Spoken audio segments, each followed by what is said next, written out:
for a brand new show. Scooby Doo is here again, away we go. Scooby Doo is running from a spooky ghost.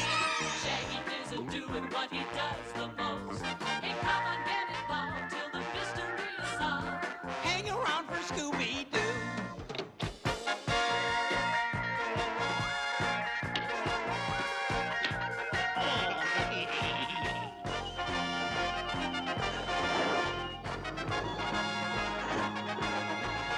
Hey, come on, get involved till the mystery is solved.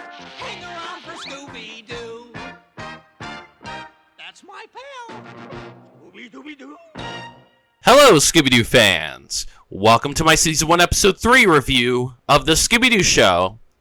So last time I concluded my playthrough of Scooby Doo Night of 100 Frights with the release of Part 14 of my Let's Play, so I hope you guys enjoyed that. It was a lot of fun, finishing off that game, and I'll be moving on to Scooby Doo Mystery Mayhem.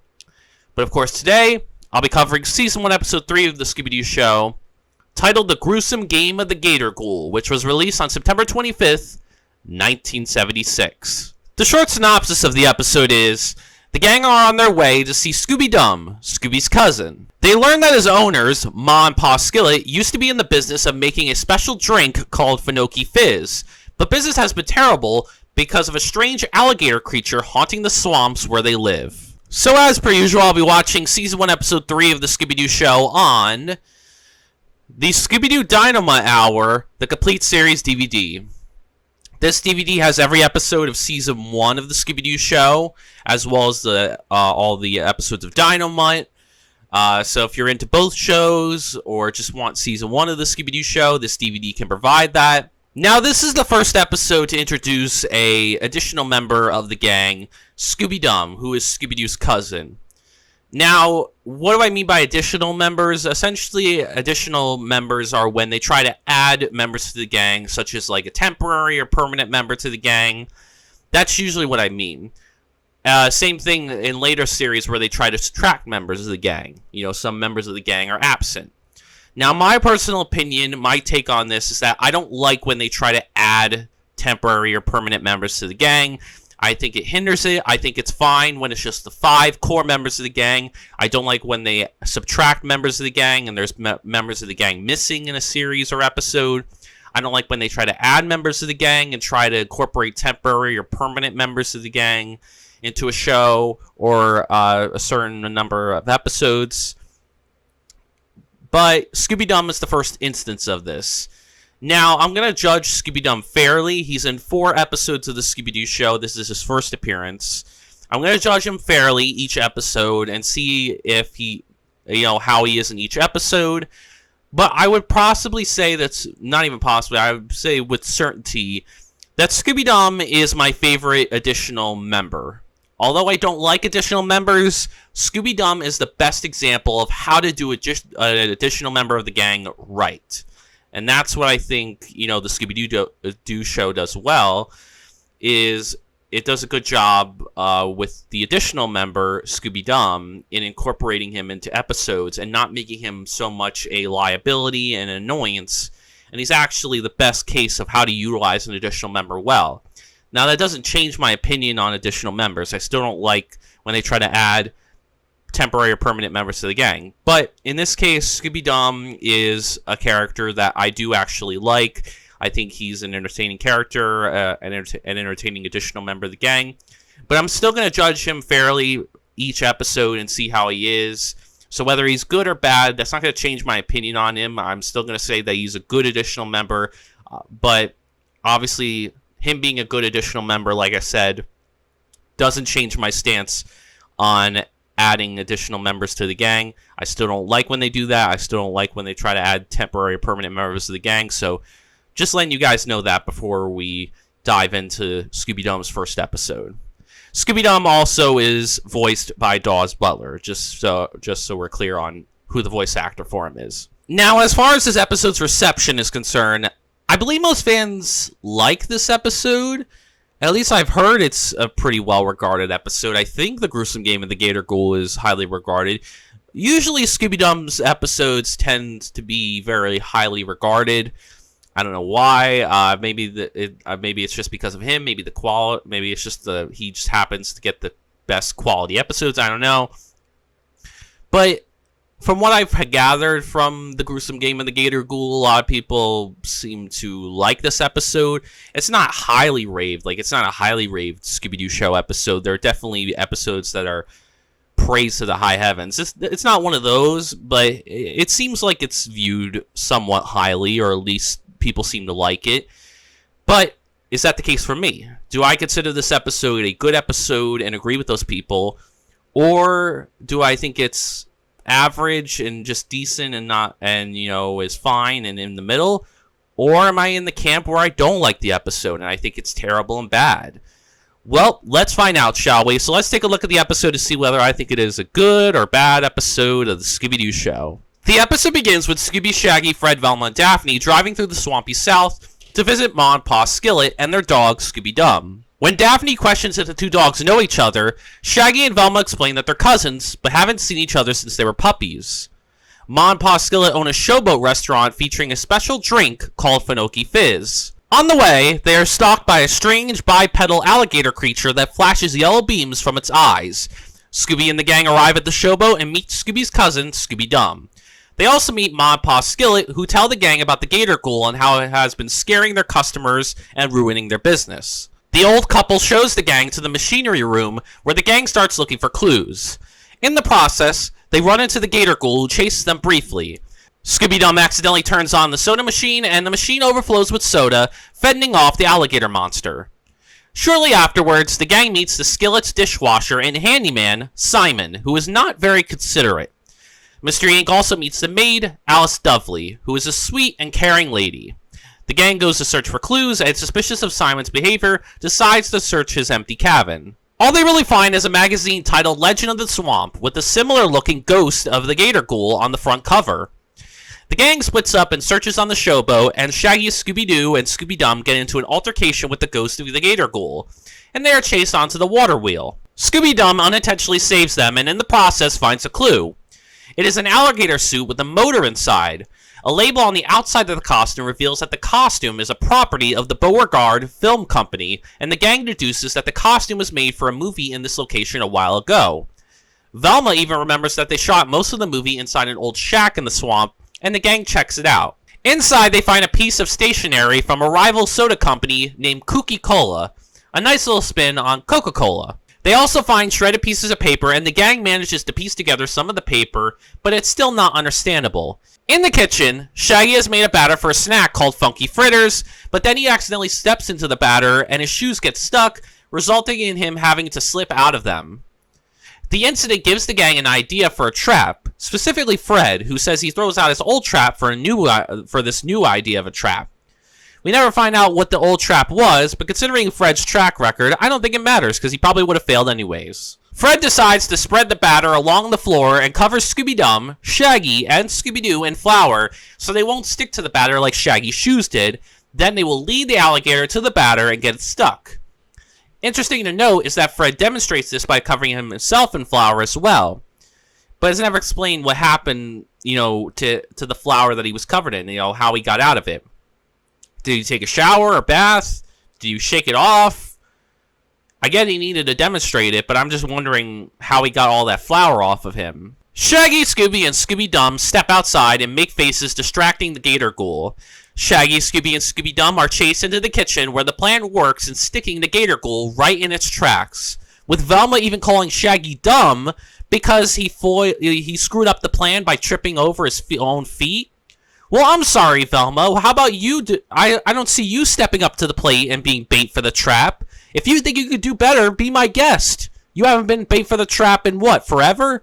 I don't think you ever been bait for the trap, period. Maybe like one time in the original series with Fred and Daphne. But you got no right to complain when you're not involved in this trap. Leave Shaggy alone. He's doing his best. I do like the final chase scene between the Gator Ghoul, Shaggy, Scooby, and Scooby-Dum. I think it's a really nice final chase scene to cap off the episode. It's very fun, very entertaining. And it's just like very cool seeing them. It's just a nice little chase scene, really. That's all it is. It's just it's the highlight of the episode for me.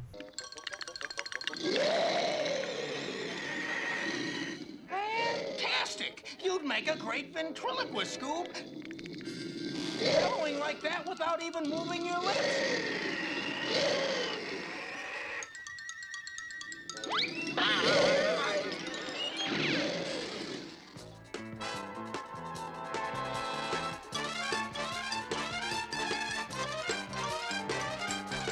Here they come. Oh, no! Dumb, dumb, dumb. Shaggy did it again.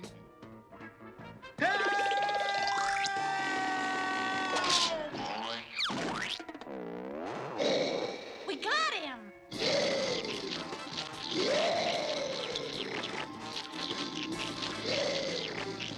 Before unmasking the ghoul, Velma has put the shredded note completely together, and it now reads this. It now reads, Notice of termination from Coca-Cola Company to Alice Dovely. The gator is unmasked as Alice Dovely. Velma and Daphne explained that Alice used to work at Coca-Cola, but she got fired, hence the note of termination the gang found. Alice had confidential information that the owner of Coca-Cola was going to buy Finoki Fizz. To get even with Coca-Cola for terminating her employment, Alice decided to use the legend to ruin Ma and Pa Skillet's business, taking over Finoki Fizz and selling it to Coca-Cola for a fortune. The beaming yellow eyes were powered with flashlight batteries, and Alice used the head from the alligator costume the film company left behind as part of her getup. And the episode ends later with Shaggy, Scooby-Doo, and Scooby-Dum eating more of the fritter batter, and Scooby-Doo accidentally eats Shaggy's sneakers to everyone's amusement. I'm going to give Season 1, Episode 3 of the Scooby Doo Show 1 star out of 5. Yeah, this was a terrible episode across the board. Everything just really didn't work for me. So many problems with it. I obviously have some, positives for it. It's not completely devoid of any positives. But it's a really terrible episode in my mind, and not a good first impression for Scooby-Dum. But before I get into my negatives of the episode and what makes it such a terrible episode, I'll get into my positives for the episode first, and talk about the small amount of good things that I found in the episode. Starting with the positives, I really only have 2 positives for the episode. The first one is that I think outside of costume, Alice Dovely is a good character. I actually really like her outside of costume. I like her because at first in the episode, she's presented as this sweet and caring person. But we find out that's just a facade that she made, and she's really a cold, selfish woman that just was acting that part. So the fact that she was this two-faced woman who appeared to be sweet and nice and caring to the Skillets, but in reality was a cold, selfish woman who only cared about herself and didn't care about the Skillets at all, and only used them as a ploy to get revenge on Coca-Cola, that makes her such an interesting character outside of costume and such an interesting female antagonist outside of costume. So I think Alice Dovely was quite good outside of costume. She was an interesting character. And finally, the only other positive that I have for the episode is I thought the suspects for the episode were good. So you had 2 suspects in the episode, both equally suspicious. Simon Stingy, the handyman and dishwasher, was supposed to clearly be the red herring of the episode. He was clearly meant to be the guy that was the red herring, and Hanna-Barbera wanted you to think was the man behind the mask. And Alice Dovely was, the one you didn't suspect, and appeared sweet and kind and innocent. But they were both equally suspicious because normally when Hanna-Barbera presents a red herring, they usually don't go for the red herring. Usually the suspect ends up being the other person. But sometimes they will pull the rug out from under you and actually make the red herring the villain of the episode. So because they do that, it actually, makes it makes it good for the suspect department, because even when they present a red herring, you're not sure, is the red herring actually going to be the suspect in the episode, and are we going to have the rug pulled out from under us, or is it going to be the usual choice where it's, the person we don't suspect is going to be the villain, the person that appears nice and sweet and appears to not be that as suspicious. But I thought the suspects were good. You had two suspects and we had one villain, so they at least fulfilled the bare minimum. But that's all I got for positives for the episode, so let's get on to the negatives for the episode and what really hinders this episode, what makes it such a terrible episode for me. Now for the negatives. So to start off my list of negatives, my first one is that I think Fred was pretty weak in this episode. I didn't feel he had any sort of leadership or pieced together the clues to help solve the mystery.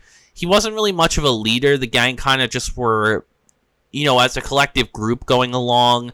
I didn't really get any sense that he was being much of a leader and had much leadership moments going on. At least not enough for me to consider him really a leader in this episode. It didn't seem like he was taking charge that much.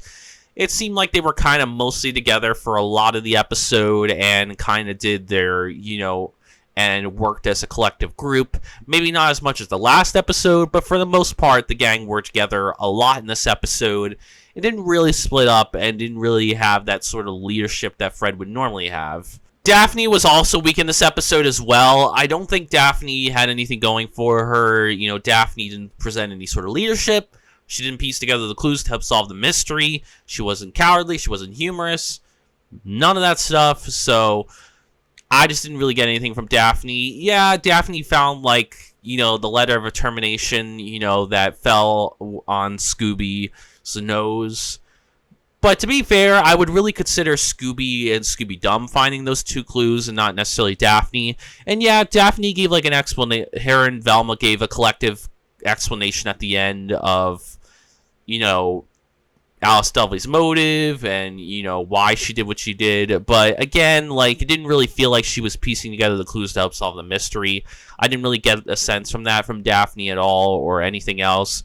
So I think Daphne was pretty weak in this episode. Then we have Velma. Velma was also weak as well. No surprise there. And that's, she didn't really have any sort of leadership or piecing together the clues to help solve the mystery. Again, just like Fred, she didn't really fulfill her usual role. Yeah, she had the explanation at the end, and she put the pieces together at the end, but I don't really think, like the last episode, I don't think Velma was really...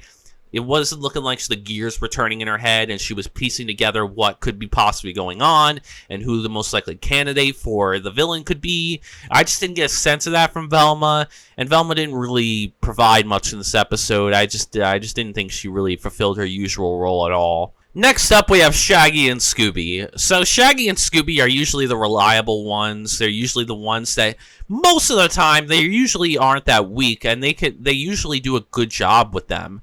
But for some reason, man, I don't know, they were weak in this episode too.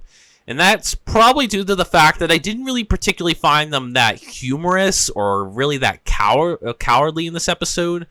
They did not have that much humor going for them in this episode. They did not have a lot of humor going for them.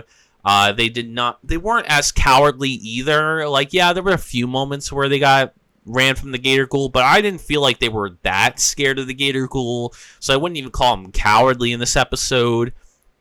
And yeah, you could say, what about Scooby and Scooby-Dum's relationship? And I'll get on to that, when I get into Scooby-Dum in a little bit, but for me personally, their relationship wasn't as strong, at least in this episode. It just didn't get off to a right start.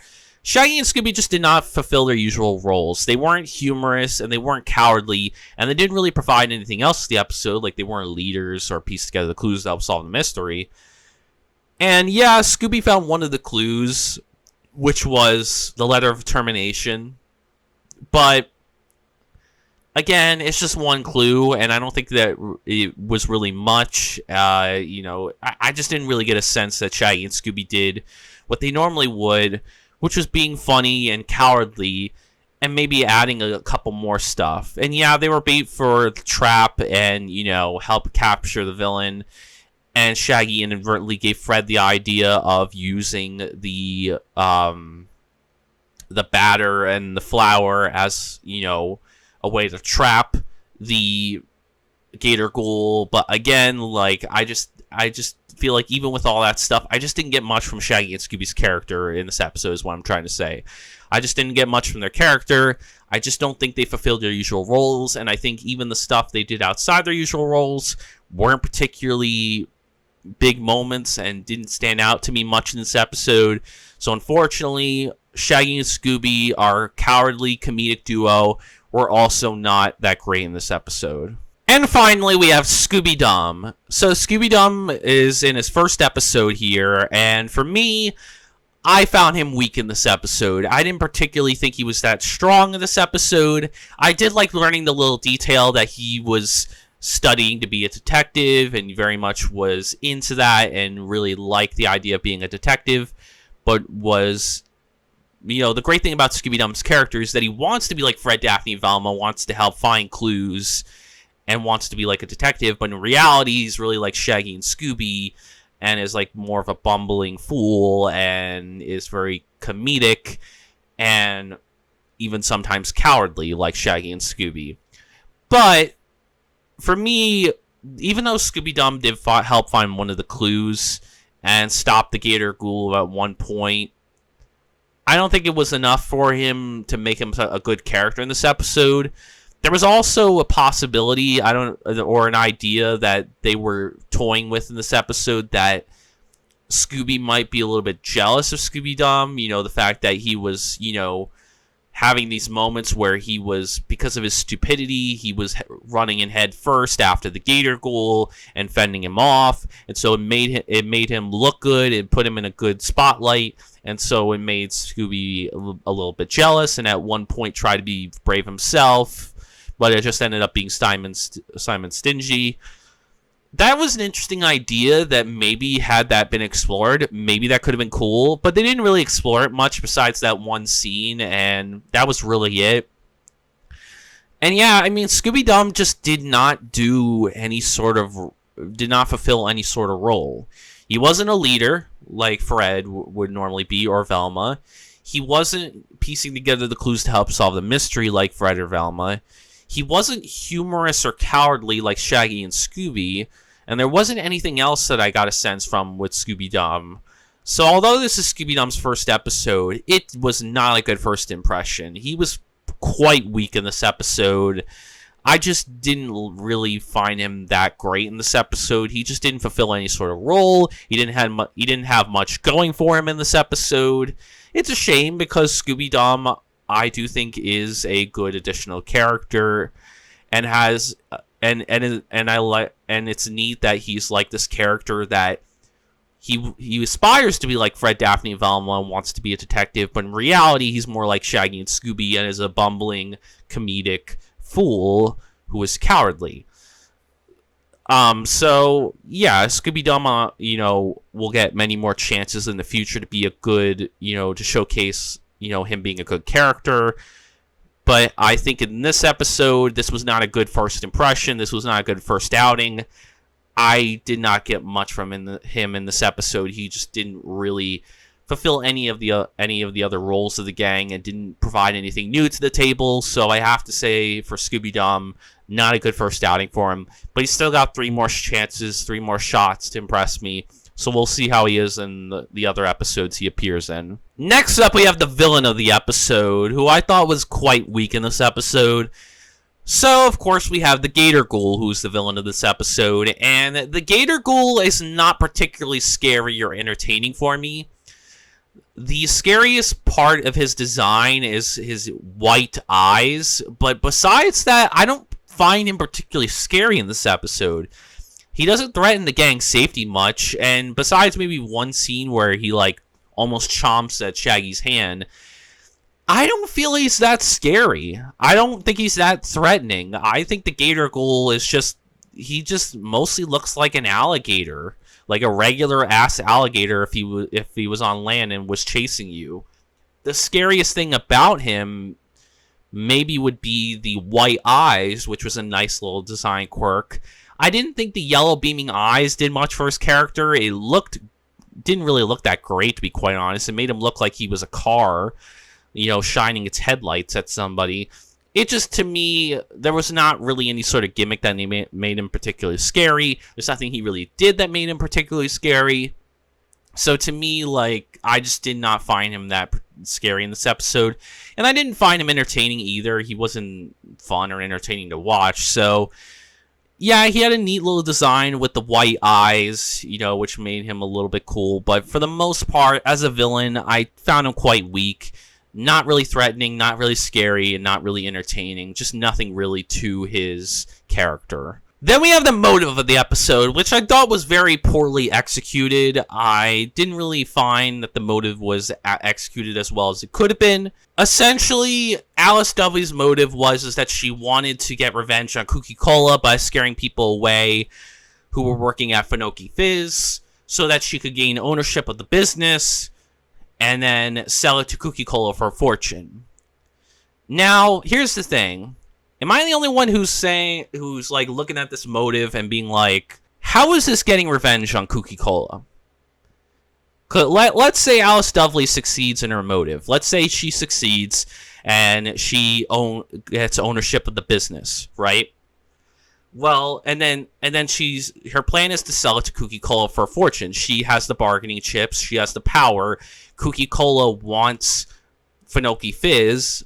According, from what she's heard, the confidential information that she's heard, Cookie Cola wants Finoki Fizz, and so she has the money and she has the power in the situation, and she has the bargaining chip, so she's gonna get a fortune for it if Cookie Cola is really gonna go all in for Finoki Fizz, but all Cookie Cola is gonna lose is money, right?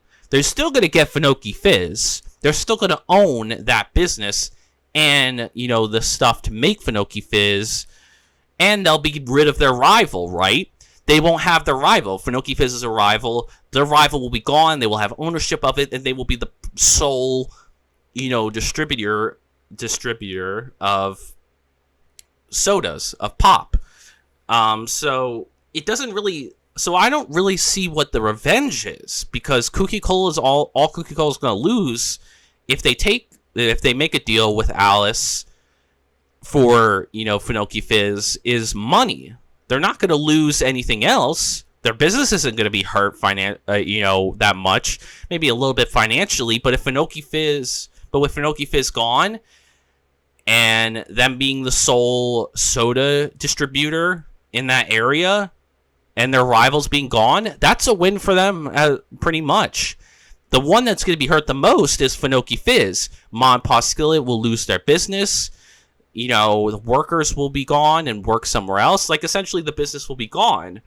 Now, if this was a revenge motive against Finoki Fizz, then I would get it. But this is a revenge motive against Cookie Cola. Cookie Cola, the most they'll lose is money. They'll be rid of their rivals, and they'll be the sole distributor of all sodas and pops, particularly, most likely, in that area. At least to my knowledge, there's not any the episode doesn't really hint towards any other sort of rivals. And if they want to make Finoki Fizz one of their drinks, they have the properties to do so, right? They'll gain ownership of the business. They'll get it from Alice Dudley. And she's going to get her money. So it's not like she's sticking it much, except getting money from them. But but that's not really revenge. That's more of just like her getting the power in the situation and just getting money for herself. So I know that they're trying to frame this as a revenge motive against Cookie Cola, but it doesn't really make sense when you look at the motive and you dissect it and you're like, how is this revenge? All she's doing is just hurting them a little bit financially, but they're not going to lose much except for a little bit of money, right? Because because Cookie Cola, let's say they're as successful as their counterparts, their real life counterparts, Coca-Cola. They're going to be they still got to have a lot of money in their pocket. They're still going to be very profitable. They're not going to lose their business anyway. The one that's going to be hurt the most is the Finoki Fizz business. It'll be gone. Ma and Pa Skillet will not have a business anymore. They will essentially there will be no business anymore. They will lose everything. They'll lose all their money. They'll lose their business. It'll be bad for them. So if this was a Finoki Fizz revenge motive, then this motive would have been good. But because it's a Cookie Cola revenge motive, I think they needed to tweak this a little bit more to make it more believable and, actually well executed. Because just looking at this, I'm just like, how is this a revenge motive? How is she getting revenge on Cookie Cola? I just don't see it. Maybe someone could explain it to me in the comments if they if they can see it, but I don't see what the revenge part of the motive is. If someone wants to tell me, feel free to do so. But for me, this motive was just poorly executed. It did not feel like it was a good, proper revenge motive. It felt like it was needed a bit more, time in the oven, whether that's making the revenge motive towards Finoki Fizz, which would have been more believable and made sense, or adding a few more components to make it believable that, okay, Alice is getting revenge against Cookie Cola and I could buy it, then I would like the motive. So I like the idea of the motive, don't get me wrong, but I just don't like the execution. I'm just not understanding how this is a revenge motive. So maybe that's just me, I don't know, but to me, this was a poorly executed motive. I didn't see the revenge part of it, and the motive was just was not executed well. It did not get enough time in the oven, and it needed a few more components to help it out. Whether that was switching it for Finoki Fizz or adding a few more components to make a believable revenge motive against Cookie Cola, I don't know. But yeah. I thought the mystery of the episode was poorly executed as well because of the answers you got in the episode. So the mystery was presented in an engaging way. Like, it wasn't presented badly or anything. It's just the answers we got to the questions weren't that great. So the mystery was essentially like, why is the Gator Ghoul haunting this Monpa Skillet's business area? Why is it haunting the showboat and the surrounding swamps surrounding the showboat and the Skillets' business? Why is it after the Skillets? Why is it haunting that particular area? So that's a pretty good question and a pretty good mystery. But the answers we get for it, which is mainly the revenge motive that was not executed that well, made it a very poorly executed mystery. So while it was framed well and had the good framework and could have been a good mystery, it ultimately fumbled because they just did not provide us with satisfying answers to that mystery. I found the clues of the episode to be poorly executed. So in the first, we had 2 clues of the episode. So the first clue that we had was the headless alligator costume from the Beauregard Film Company. That just helped to explain one of Alice Dudley's gimmicks in the Gator Cool costume, which was the yelling, beaming eyes. Okay, fine, I didn't really need an answer to that. I wasn't really particularly interested in that answer. But fine, if somebody wants the answer to that, that's okay. But I didn't think it was really necessary. Now, the second clue was the pink termination slip for Alice Dudley from Cookie Cola. Now, in theory, that's a good clue. The problem is that when they present it at first, there's not really much you could decipher from it. It has a lot of pieces missing. Now, I don't mind that there were pieces missing, but I think there needed to be more pieces filled in. So what I personally would have rather have is, you can keep one of the pieces missing, which is Alice Dudley's name, but make it clear in the letter that it's a termination slip from Cookie Cola. If you found a termination slip from Cookie Cola, then we would have been able to decipher before Alice Dudley was unmasked that the motive was most likely related to Cookie Cola. But because they waited until just before Alice Dudley was unmasked, we didn't get to decipher that. There's no way you could decipher that. But had they filled in some of the blanks with that and made it clear to the audience when they first found the letter that, hey, this is a pink termination slip from Cookie Cola, but to who? That could have been the question, where Alice's name could have been the missing piece, and then they find the missing piece and put it on, and it was revealed to be Alice. That could have been good, because at least if some of the blanks were filled, then we as the audience could have deciphered it earlier that this was a possible motive. Instead, we can't decipher that, and we end up being like, what the fuck is this shit? Like, it's just a bunch of mindless letters, jumbled up letters, that don't really make much sense. So, I like the idea, I just think that they needed to execute it a bit better. Take Alice Dudley's name out, but make it clear to the audience that when they come across that termination slip in the cabin, make it clear that, hey, this is a possible motive. Let the audience come to that conclusion that, oh, this could be a possible motive. This could be important. And then we could be like, oh, well, maybe Simon Stingy or maybe Alice Dovely possibly used to work at Coca-Cola or had some affiliation with them.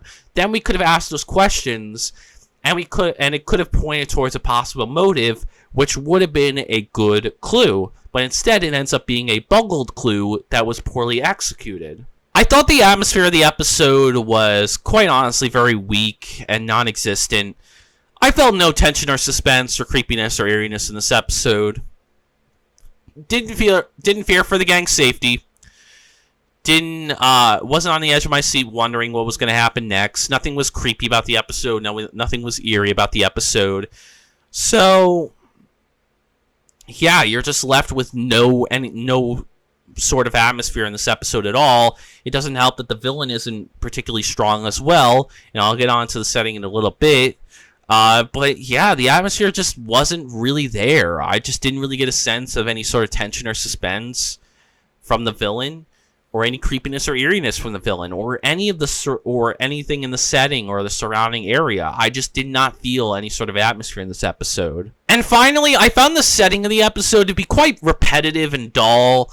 I just didn't really find the setting to be that great. So it was the main setting of the episode was the showboat in the swamp, where the Skillet's business was run. And while we did explore more of the showboat than maybe like the Josie and the Pussycats episode, it's still too similar to that episode, and even the Which is Which episode as well. It's just too similar to both of them. And it just feels like a rehash of those two episodes and their settings, but done even worse and more poor than in those episodes. It's just too repetitive for me. It's too dull. There's nothing interesting about the setting. We've seen it before. There's nothing new or fresh to make it interesting or unique. So it ends up just being a dull setting that's a dull, repetitive setting that we've seen in previous series before, and it doesn't bring anything new to the table, and I just find it a very dull and boring and repetitive setting that just doesn't work for me.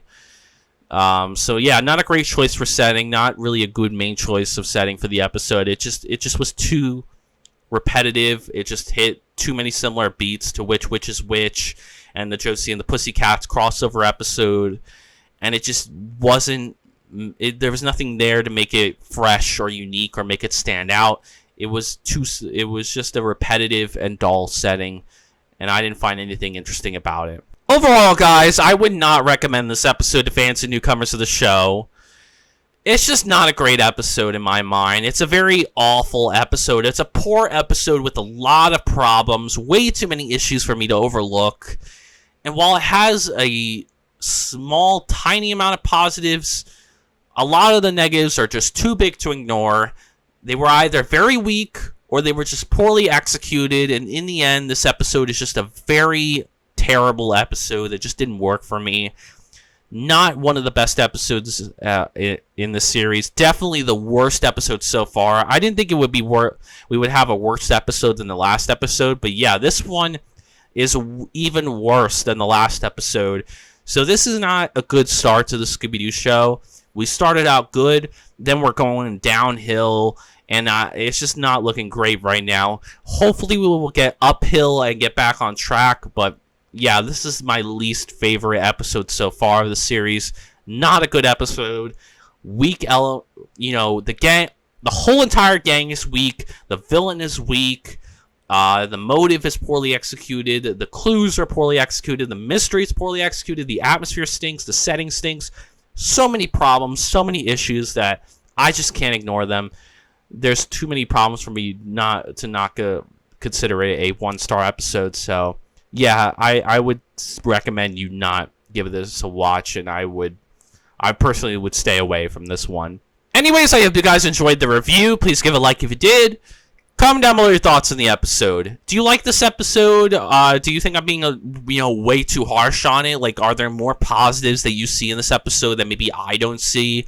Is this one of your favorites? I'm okay with contrasting opinions. If you think this episode is great, by all means, explain why you love this episode. I'm open to it. I would love to hear it. Do you hate this episode? I'd be interested in that as well. Are you in the same boat as me? Do you consider this episode awful? You know, do you not consider it great? You know, any more issues or problems that you have with the episode that maybe I didn't bring up? Or are you somewhere in the middle where you just think it's okay and decent and fine, but it's not good or bad? I'm curious for your thoughts, so let me know. And subscribe for more Scooby Doo content like this, or if you're just interested in my other content, obviously I'll have more Scooby Doo reviews on the way, as well as more Scooby Doo Let's Plays, such as Mystery Mayhem, that'll be coming up, and more Scooby Doo Show reviews. So, and this is a Scooby-focused channel, so if you're like me and you love all things Scooby, you love the entire Scooby Doo franchise, and want to see every piece of Scooby Doo media get its love and attention, not just the mainstream popular stuff, then come join the channel and experience some amazing Scooby content and join in on some discussions about particular episodes or movies or games or books, whatever you want to do.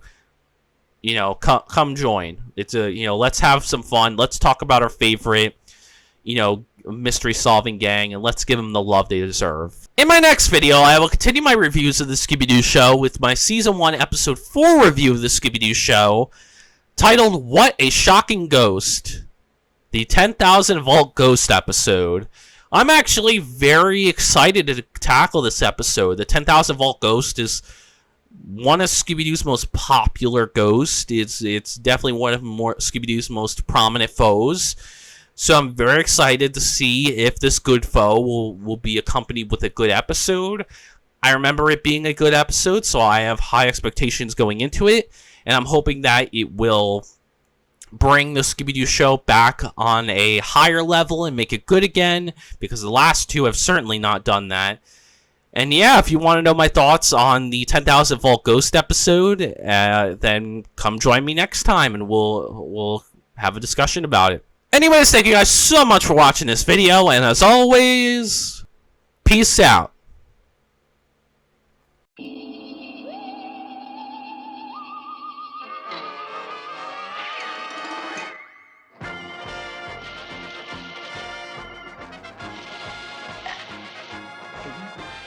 got it all together for a brand new show. Scooby Doo is here again, away we go. Scooby Doo is running from a spooky ghost. Shaggy is doing what he does the most. Hey, come on, get involved till the mystery is solved. Hang around for Scooby Doo.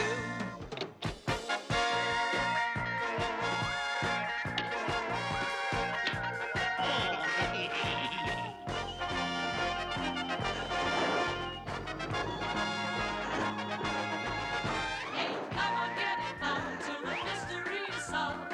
Hang around for Scooby Doo. That's my pal. Scooby Dooby Doo.